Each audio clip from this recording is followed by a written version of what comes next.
Ajalugu teada on alati tore, aga mis see tehisaru siis ikkagi on? Ma annan sulle 3 varianti. Sina ütle, milline neist käib tehisaru alla. A. Isesõitva auto tarkvara, B. YouTube'i soovitusalgoritm või C. ChatGPT juturobot.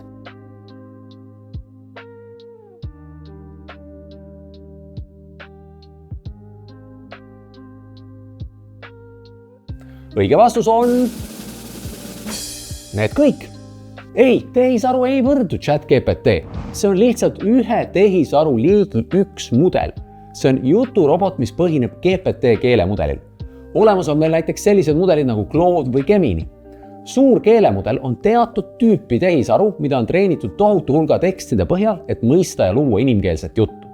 Aga tehisaru kasutatakse väga paljudes erinevates eluvaldkondades ja need ei pruugi üldse olla seotud vestluste pidamisega.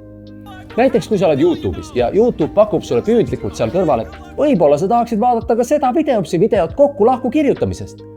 Kuidas ta nii hästi teab, et mul on homme eesti keele kontrolltöö ja ma just seda praegu vaadata tahan? Selle taga on YouTube'i soovitusalgoritm, mis on samuti tehisaru.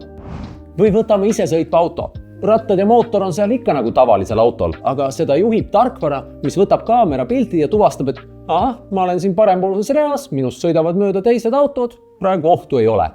See tarkvara on samamoodi tehisaru.